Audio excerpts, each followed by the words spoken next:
Let's start with the big home run. Obviously, how'd that experience feel to play for you? Oh, awesome. I love Yeah. getting the guys fired up, and I knew they were, and just to come in the dugout and have a bunch of smiling faces and do our new home run celly. It's awesome to get the guys going.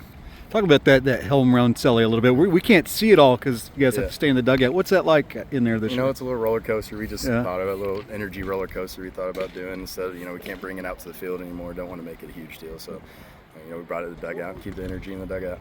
Nice. Early in the season, it seemed like you guys were kind of struggling to get good one on the ball and really driving for power, but it seems like in the last week or so it's starting to come around. You think that's the case? Believe it or not, we're shortening up our swings a little bit.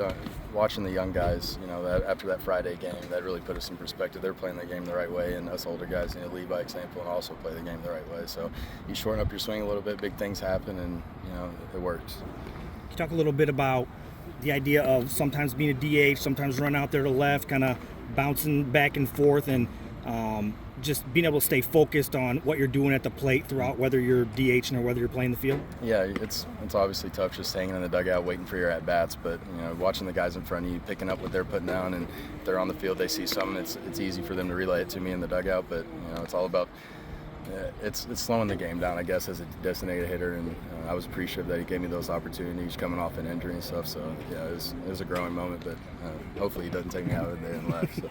As a guy who uses his speed as a weapon, whether it be in the outfield on defense or stealing bags or extending a hit, what's your impression of the new guy, Lucas Moore, who's kind of in a similar way? Yeah, I love Lucas. Obviously, I was able to hang out with him all summer, being here as an older guy and learning from him. He's a heck of a base runner. He's fast and he plays the game the right way. So having him to hit in front of me and putting a little bit of pressure on the pitcher while I'm up to bat, it slows the game down for me, and it takes the pressure off myself too, because I know at any point he can turn a single into a triple or a walk into a triple. So yeah, he's an elite base runner, and I learned a lot from him. When Dan has you guys back to back, what's that do to the opponent? I mean, that's got to put a little worry in them. I'm sure it's a little bit of pressure. I don't know how they see it, but from our case, we go out there with a lot of confidence. Both of us back to back, and we have a relationship outside the field as well. That we grow from each other, and he's a heck of a baseball player.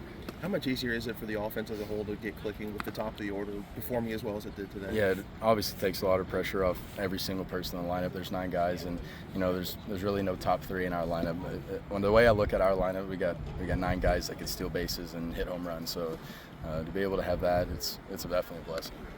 Dan had talked a little bit about how you could be a leadoff, he could hit you second, you could kind of pop anywhere in the lineup, and he feels confident in that.